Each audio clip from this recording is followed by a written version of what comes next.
My name is Joe McCann. I am Director of Intercept Technologies, whom provide cybersecurity and security architecture services to the NTA. This morning I'm going to present to you a number of slides in relation to dealing with emergent threats and staying ahead of emerging threats. I'd like to...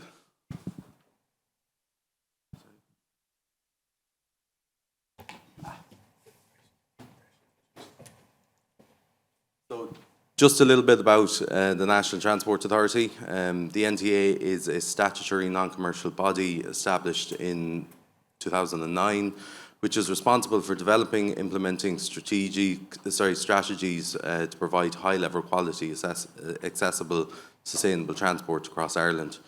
The NTA funds and oversees the PSO in public service, and also the NTA is the licensing body for public taxi. So what is emergent threats? Emerging threats are new vulnerabilities which can exploit parts of your system, or alternatively other exploits that may have not have been known, which could be classified as a zero-day, a high-risk vulnerability. I guess in the days we're dealing with now, we're looking at geopolitical tensions as well in relation to APT groups that may be targeting government organisations, particularly the tensions which are ongoing in Ukraine, Vietnam, Saudi Arabia, Russia. This is typically where we're seeing a lot of cyber attacks emerge from. The ongoing large scale of hacking campaigns from groups which are targeting national critical infrastructure, such as, I guess, what Richard Brown referred to as the OES, the Operators of Essential Services, is increasing, and it's only going to continue to increase further as we move into the weeks and months ahead. In relation to the new wave of ransomware, I guess typically targeting existing vulnerabilities and new vulnerabilities which are emerging from infrastructure that may be targeted, I guess, in relation to exploits, zero-day exploits that may come out of software which vendors provide, and also, I guess, in relation to maybe gaps that have been identified within infrastructure by the adversary. And this goes back to, I guess, security architecture by design and staying ahead of emerging threats. In relation to the current threats and the future threats, the expected future threats, so currently we're seeing a lot of APT attacks from state-sponsored, such as, again, as I refer back to Saudi Arabia, Vietnam, and also Russia at the moment. We're seeing a lot of attacks there from a market perspective in relation to where attacks are emerging from.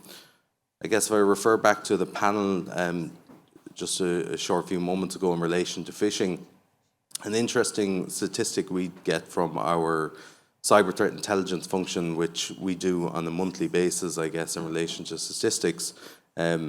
One of our providers, Checkpoint, have provided us with a statistic over the last 30 days.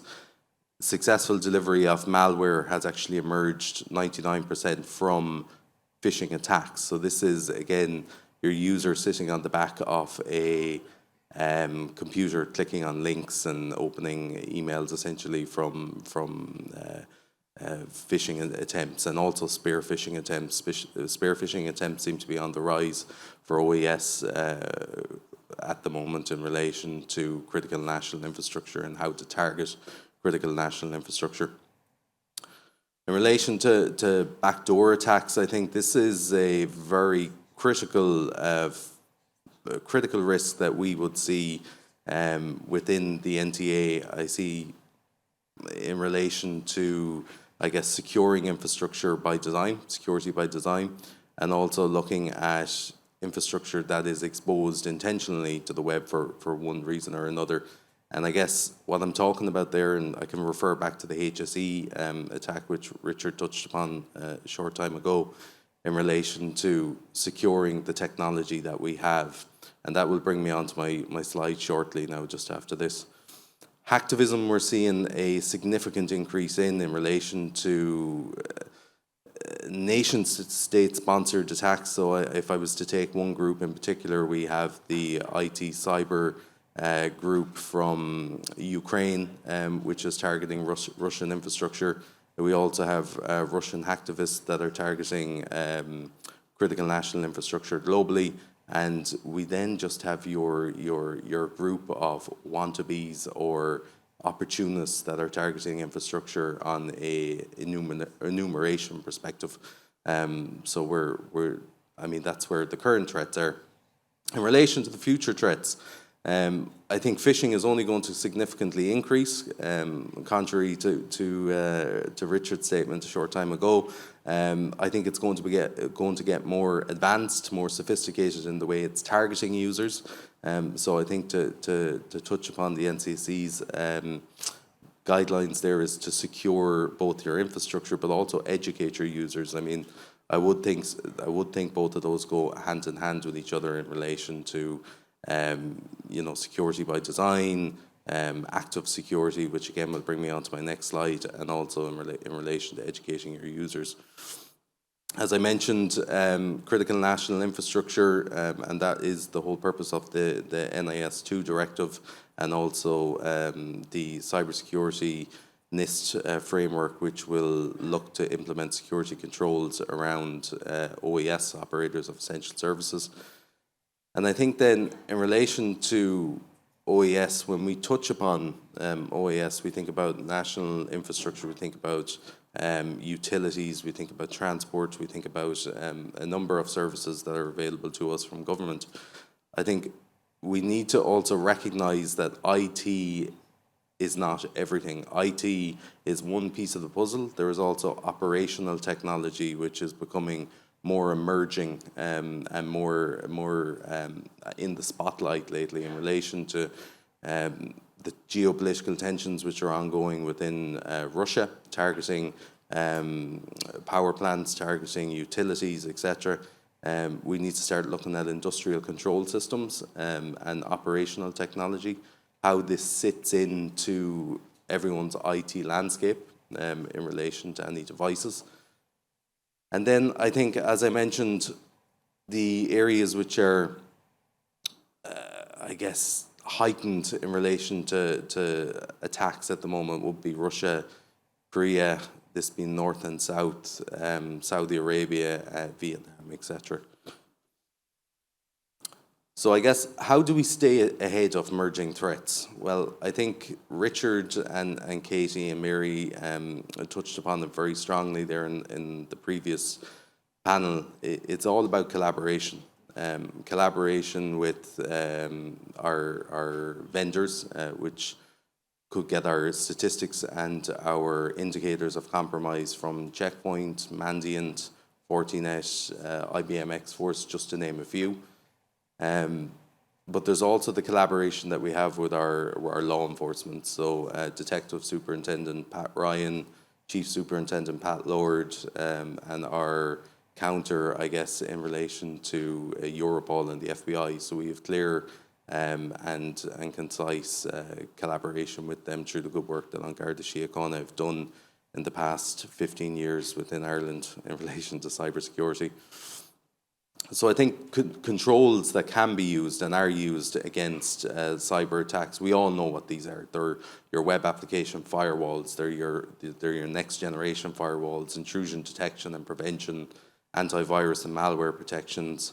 We also look at new AI products which target anomalous behavior within an estate, and I think that goes back to the point that we can't be, I guess, putting the blame on end users for phishing attacks. We need to identify this activity as and when it occurs, and that is the responsibility of the organisation that we work with, essentially, in relation to that.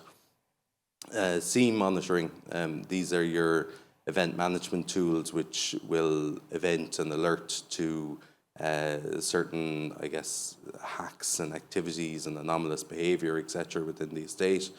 Operational technology, scanning and monitoring. It's one of those pieces that we all know OT exists, but we don't know within our estate exactly where they exist. So it's to put in tools and runbooks in relation to identify those and look at securing that technology as we identify those and deal with them.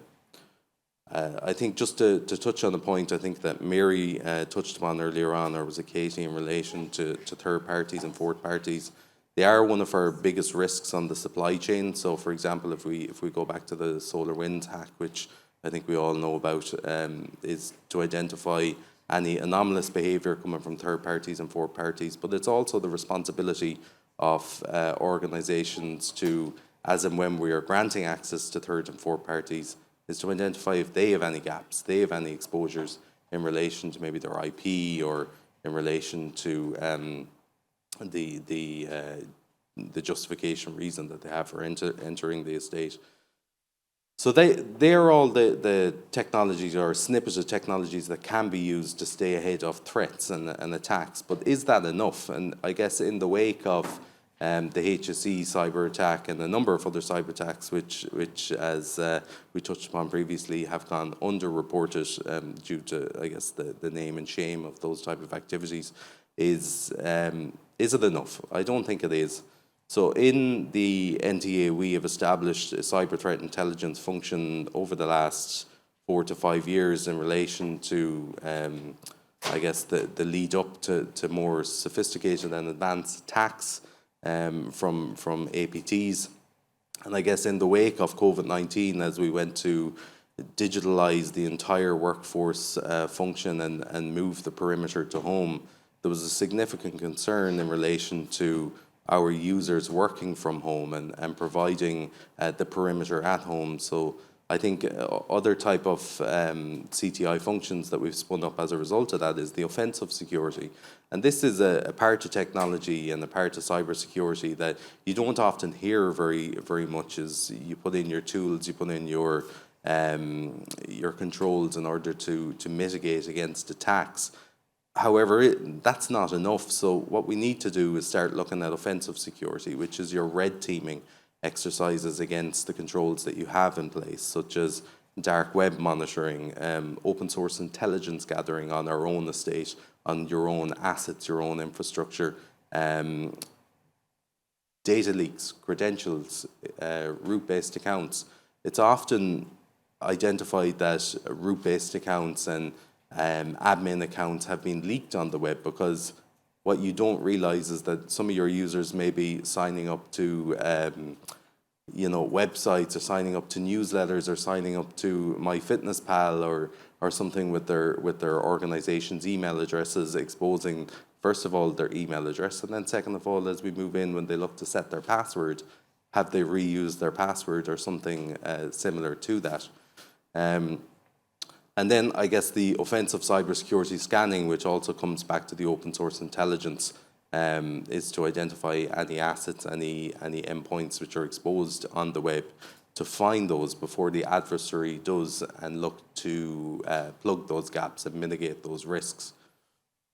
We also do penetration testing and web application scanning of environments before we deploy any infrastructure, which is, I guess, staying ahead of emerging threats, but is also plugging any issues before adversary would. Port scanning, so we all know 65,000 ports on the communication level. Do we need all 65 open? Is it an any rule, etc.? It's important to note that we are operating from a zero trust architecture perspective and opening up as needs and when. Threat hunting, going back to the anomalous behavior, the activities on firewalls and next generation, is not to identify that you've had a risk and you've blocked that risk and looking back at, right, something happened, something was blocked and we moved on. Is that actually do penetration testing and also threat hunting in relation to where did that host communicate with on your critical assets, essentially. And again, as I said, our cybersecurity, cyber threat intelligence function was spun up 4 or 5 years ago in relation to that, and we're only building and advancing on that. Accidental insider threats, which Richard touched upon, which was phishing, stolen credentials, malware, and bad judgment. So taking all of that into account should give you a good foundation for cyber threat intelligence. And then as we look at cybersecurity architecture and security by design, it will also give you the informed information you need to make decisions on implementing new technology and controls, I guess, in relation to that. So an example of that would be you're deploying infrastructure that should only be available to users within your country. You start to look at geo-blocking controls. You start to look at controls in place to prevent any outsider attacks from occurring. And then I guess to go back to the NCSE and the comprehensive list of guidelines that they deploy and provide in relation to operational technology, in relation to your cybersecurity vitals, we would, with the NCSE, we would stand closely by and take guidance from them in relation to any IOCs or in guidelines. And some of the frameworks which we would follow would be the ISO 27000 standard, would be the NIST cybersecurity framework, as Richard touched upon a short time ago, PCI DSS compliance and HSM compliance. We all know about those little leap cards we touch on the middle of the street. They all need to comply with a certain standard, and GDPR. GDPR, in the wake of the absence of safe harbour and privacy shield, has become significant in relation to technical organisational measures and your third-party threats. The cyber kill chain and MITRE framework, which we follow with all of our technologies and with all of our runbooks and playbooks in relation to cybersecurity, we follow also. So I guess then just to touch upon some of the items which I touched upon earlier on in relation to web application firewalls and next generation firewalls. The reason we have the cybersecurity cyber threat intelligence function is because often we can see that those toolings and technologies are more reactive, providing insights to the attacks that are happening, but we want to stay ahead of that. So I guess that's part of the CTI and offensive security which we provide.